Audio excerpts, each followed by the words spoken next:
Hello everyone. आज हम लोग पढ़ने वाले हैं क्लास 10th की भूगोल की बुक से चैप्टर नंबर 3 की पार्ट 3। पिछले क्लास में हमने पार्ट 1 पार्ट 2 पढ़ लिया था। अगर आपने वो वीडियो नहीं देखी है तो आप डिस्क्रिप्शन बॉक्स में जाकर चेक कर सकते हैं या फिर प्लेलिस्ट में जाकर आप देख सकते हैं। तो चलिए आज की वीडियो शुरू करते हैं। आज हम लोग पढ़ेंगे बहुउद्देशीय नदी परियोजनाएं और समन्वित जल संसाधन प्रबंधन से।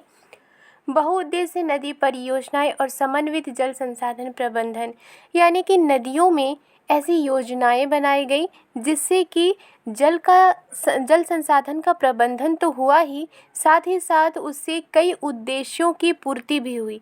हमने पिछले क्लास में पढ़ लिया है कि किस तरह से जल की कमी होने से क्या क्या प्रॉब्लम्स होते हैं और जल की कमी क्यों होती है, और साथ ही हमने ये भी पढ़ा कि जल का संरक्षण आवश्यक है और जल का प्रबंधन करना भी आवश्यक है ताकि फ्यूचर में हमें पानी की कोई कमी ना हो। तो हम किस तरह से पानी का संरक्षण कर सकते हैं, किस तरह से पानी का प्रबंधन कर सकते हैं, यहाँ लिखा है हम जल का संरक्षण और प्रबंधन कैसे करें। यानी कि हमारे सामने ये एक चैलेंज बनकर आती है कि अगर पानी का संरक्षण करना है तो किस तरह से हम जल का संरक्षण करें, किस तरह से जल को बचाएं और किस तरह से उसका प्रबंधन करें। पुरातत्व वैज्ञानिक और ऐतिहासिक अभिलेख यानी दस्तावेज, जिसे रिकॉर्ड भी कहा जाता है, बताते हैं कि हमने प्राचीन काल से सिंचाई के लिए पत्थरों और मलबे से बांध, जलाशय अथवा झीलों के तटबंध और नहरों जैसी उत्कृष्ट जलीय कृतियाँ बनाई हैं। यानी कि जब हम इतिहास पढ़ते हैं तो इतिहास से हमें ये पता चलता है कि प्राचीन काल से ही हम लोगों ने क्या क्या आइडिया यूज़ करते हुए, क्या क्या योजनाएं बनाते हुए जल का संरक्षण किया था। तो हम लोगों ने प्राचीन काल से यानी जब पुराने समय से ही हमने सिंचाई के लिए पत्थरों और मलबों का यूज़ करके हमने बांध बनाए हैं, जलाशय बनाए हैं, तालाब बनाए हैं या फिर झीलों के तटबंध और नहरों जैसी उत्कृष्ट जलीय कृतियाँ बनाई हैं। इसे उत्कृष्ट जलीय कृतियाँ बताया गया है क्यों? क्योंकि प्राचीन समय में ही जहाँ पर पानी की कमी थी तो हम लोगों ने बांध बनाए, हम लोगों ने जलाशय बनाए, तालाब बनाए, झील बनाए, नहरें बनाई और इससे कई लोगों को कई तरह के फ़ायदे पहुँचते थे। तो ये एक तरह से उत्कृष्ट जलीय कृतियाँ थीं जिसकी मदद से पानी की कमी को दूर किया जाता था। इसमें कोई आश्चर्य नहीं कि हमने ये परिपाटी आधुनिक भारत में भी जारी रखी है और अधिकतर नदियों के बेसिनों में बांध बनाए हैं। इसमें कोई आश्चर्य नहीं कि हमने ये परिपाटी आधुनिक भारत में जारी रखी है और अधिकतर नदियों के बेसिनों में बांध बनाए हैं। इसमें कोई आश्चर्य की बात नहीं है, हैरत की बात नहीं है कि प्राचीन काल में जो आइडिया हम लोगों ने अपनाए थे, आज भी हम लोग आधुनिक भारत में भी, मॉडर्न इंडिया में भी वही आइडिया को हम लोग बनाए रखे हुए हैं और ज़्यादातर नदियों के बेसिनों में हमने बांध बनाए हुए हैं जिससे कि पानी का प्रबंधन किया जाए और उसे कई उद्देश्यों की पूर्ति की जाए। बांध क्या है और वे हमें जल संरक्षण और प्रबंधन में कैसे सहायक हैं? अब हमारे दिमाग में ये बात आती है कि बांध आखिर होता क्या है और वो पानी को बचाने और उसको स्टोर रखने में किस तरह से यूज़फुल है। तो सबसे पहले हम लोग देख लेते हैं कि बांध होता क्या है। ये झील है और इसमें एक बांध बनाई गई है जिससे कि इस झील का पानी यहाँ रुक जाए। और ये जो एरिया है, ये एक बहुत से दरवाजे होते हैं जिसमें से कुछ दरवाज़ों को खोला जाता है जिससे कि ये पानी यहाँ से होते हुए नीचे की ओर जाए। और इस तरह से क्या होता है कि ये जो पानी है इसको स्टोर करके रखा जाता है और इससे एक नहीं बल्कि बहुत सारे उद्देश्यों की पूर्ति होती है। बहुत सारी चीज़ों में ये इस्तेमाल किया जाता है पानी, और यहाँ से बिजली का उत्पादन भी किया जाता है। परंपरागत बांध नदियों और वर्षा जल को इकट्ठा करके बाद में उसे खेतों की सिंचाई के लिए उपलब्ध करवाते थे। पुराने ज़माने में क्या होता था कि हमारे जो पूर्वज थे वो बांध बनाते थे, लेकिन अपने तरीके से बांध बनाते थे। और आज का जो बांध है बहुत ऊंचा होता है और बहुत ही ज़्यादा पक्का होता है, मजबूत होता है। लेकिन पुराने ज़माने में जो बांध बनाई जाती थी वो इतनी मजबूत नहीं होती थी, लेकिन फिर भी वो लोग बांध बनाया करते थे, अपने तरीके से बांध बनाया करते थे। और बांध बनाने के बाद नदियों और वर्षा के पानी को इकट्ठा किया जाता था और उसे बाद में खेतों की सिंचाई के लिए यूज़ किया जाता था। उस वक्त बांध क्यों बनाया जाता था? ताकि खेतों की सिंचाई की जा सके। आजकल बांध सिर्फ सिंचाई के लिए नहीं बनाए जाते, अपितु उनका उद्देश्य विद्युत उत्पादन, घरेलू और औद्योगिक उपयोग, जल आपूर्ति, बाढ़ नियंत्रण, मनोरंजन, आंतरिक नौचालन और मछली पालन भी है। आजकल जो बांध बनाई जाती है वो सिर्फ सिंचाई के लिए नहीं बनाई जाती, बल्कि उससे कई काम लिए जाते हैं। और वो कौन कौन से उद्देश्य हैं, वो कौन कौन से काम हैं? तो आजकल जो बांध बनाई जाती है उससे विद्युत उत्पादन की जाती है, बिजली बनाई जाती है, घरेलू और औद्योगिक उपयोग यानी घर के कामों में भी उसी पानी का यूज़ किया जाता है। जैसे कि जो पाइप है वो घर घर पहुंचाई जाती है, जिससे कि जो झील का पानी है वो घर घर तक पहुंच सके और पानी की कमी को दूर किया जा सके। और साथ ही साथ जो इंडस्ट्री है उसमें भी पानी का यूज़ किया जाता है।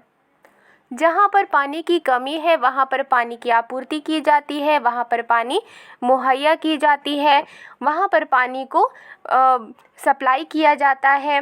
बाढ़ नियंत्रण यानी कि जब बारिश का मौसम होता है, बरसात का मौसम होता है, तो जब पानी क्या होता है कि सभी तरफ पानी भर जाते हैं, लेकिन बांध बनाने से पानी एक जगह इकट्ठा होता है और बाढ़ पर नियंत्रण किया जा सकता है।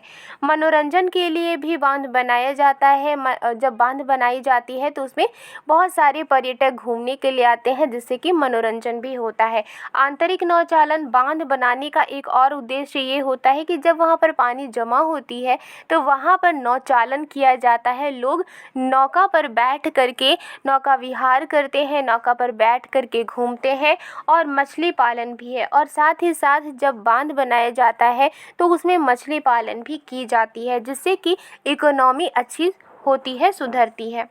इसलिए बांधों को बहुउद्देश्य परियोजनाएं भी कहा जाता है, जहां एकत्रित जल के अनेकों उपयोग समन्वित होते हैं।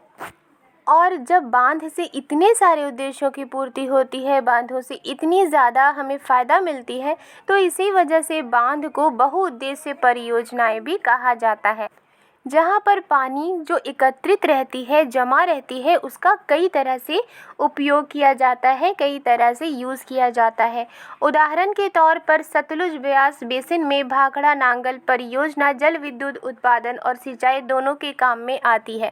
एग्जाम्पल के लिए यहाँ पर बताया गया है कि सतलुज ब्यास बेसिन में भाखड़ा नांगल परियोजना है, उसके तहत बांध बनाई गई है। इससे जल विद्युत उत्पादन होती है और साथ ही साथ सिंचाई दोनों के काम में आती है। इसी प्रकार महानदी बेसिन में हीराकुड परियोजना जल संरक्षण और बाढ़ नियंत्रण का समन्वय है। और इसी तरह से महानदी बेसिन में हीराकुड परियोजना के तहत बांध बनाई गई है, जिससे कि पानी का संरक्षण किया जाता है, पानी को बचाया जाता है और साथ ही साथ बाढ़ नियंत्रण भी उससे की जाती है।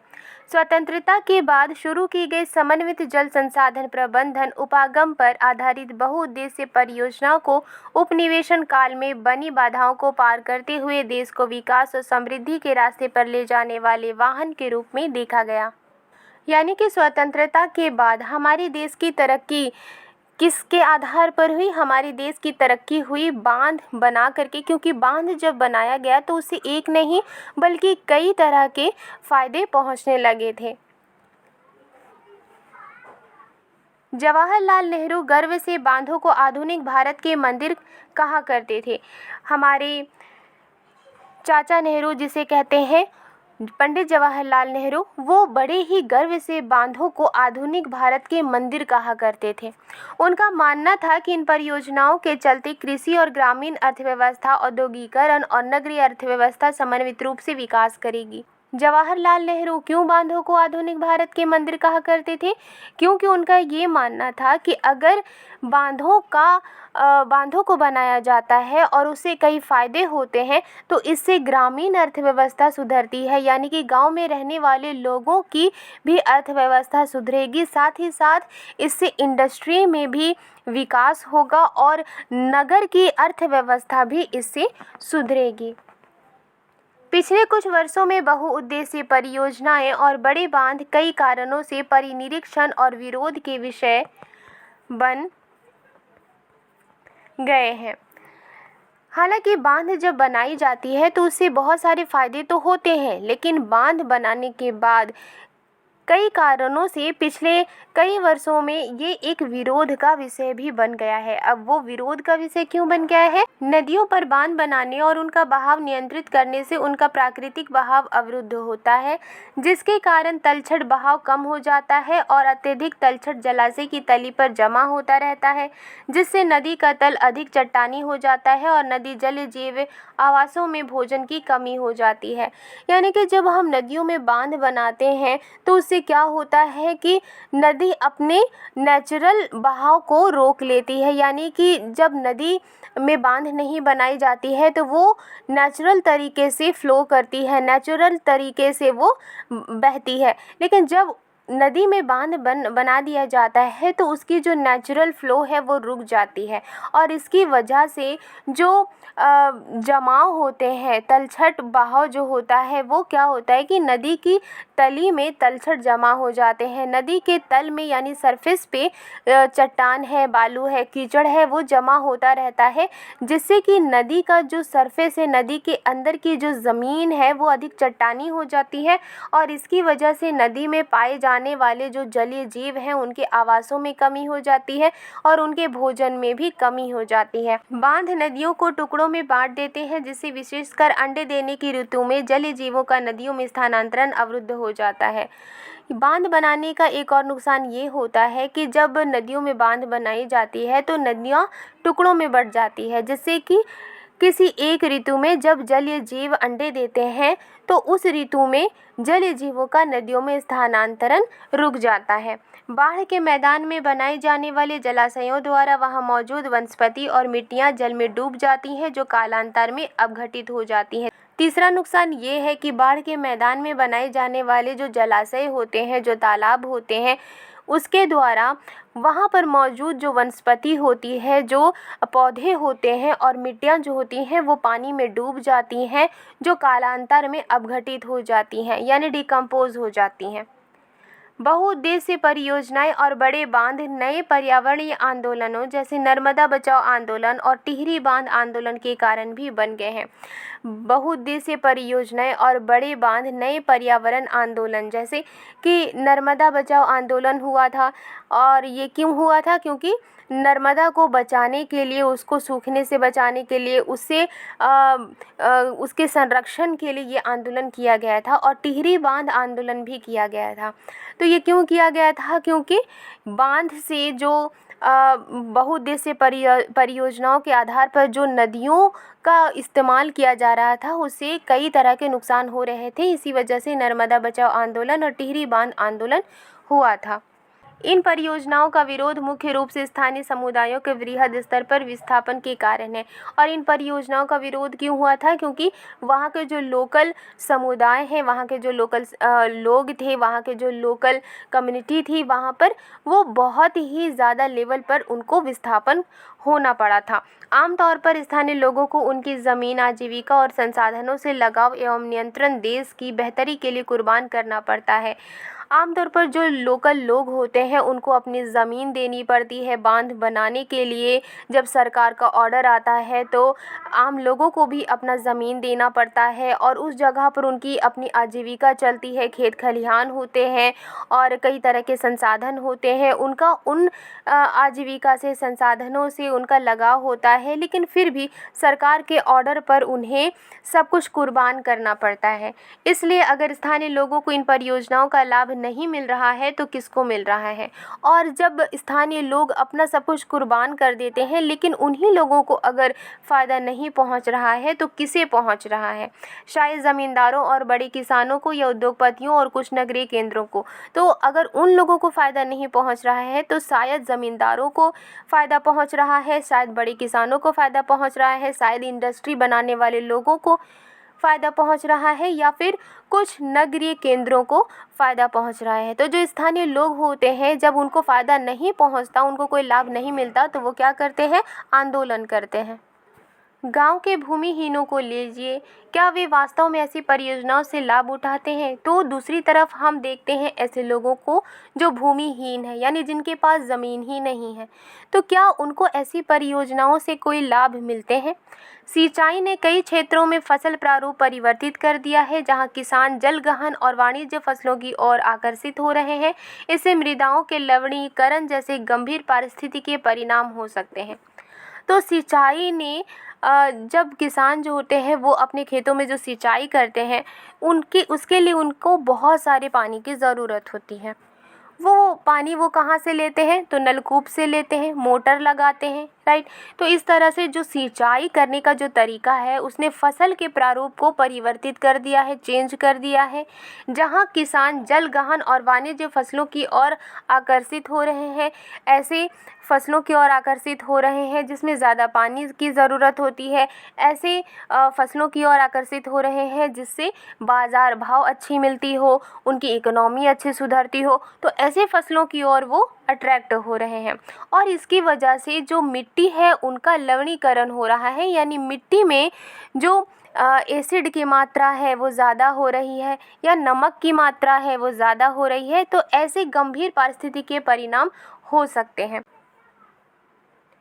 इसी दौरान इसने अमीर भूमि मालिकों और गरीब भूमिहीनों में सामाजिक दूरी बढ़ाकर सामाजिक परिदृश्य बदल दिया है। इसी दौरान अमीर लोग जिनके पास भूमि होती है और ऐसे लोग जो गरीब हैं और जिनके पास भूमि नहीं होती है, उन दोनों के बीच में सामाजिक दूरी बढ़ गई है। जैसा कि हम देख सकते हैं कि बांध उसी जल के अलग अलग उपयोग और लाभ चाहने वाले लोगों के बीच संघर्ष पैदा करते हैं। तो हम देख सकते हैं कि जब नदियों में बांध बनाई जाती है तो उसका अलग अलग उपयोग होता है, उसके अलग अलग लाभ होते हैं। तो हर कोई अपने अपने अकॉर्डिंग लाभ चाहता है, उपयोग करना चाहता है, और इसकी वजह से सबके बीच में, लोगों के बीच में संघर्ष पैदा होते हैं। गुजरात में साबरमती बेसिन में सूखे के दौरान नगरीय क्षेत्रों में अधिक जल आपूर्ति देने पर परेशान किसान उपद्रव पर उतारू हो गए। यानी कि जब गुजरात में साबरमती बेसिन में सूखे के दौरान जब पानी की कमी हो रही थी तो नगर के लोगों को ज़्यादा पानी देने की वजह से किसान परेशान हो गए थे और वो उपद्रव पर उतारू हो गए थे, यानी नारेबाजी कर रहे थे और आंदोलन कर रहे थे, यानी आंदोलन करने पर उतारू हो गए थे। बहुउद्देशीय परियोजनाओं के लागत और लाभ के बंटवारे को लेकर अंतर्राष्ट्रीय झगड़े आम होते जा रहे हैं। यानी कि ऐसी परियोजनाएं जिससे कि कई उद्देश्यों की पूर्ति होती है, उसके लागत और लाभ के बंटवारे को लेकर अंतर्राष्ट्रीय झगड़े भी आम होते जा रहे हैं। आज के लिए बस इतना ही। वीडियो पसंद आई है तो लाइक एंड सब्सक्राइब करना मत भूलिएगा। मिलती हूँ नेक्स्ट वीडियो में। Thank you.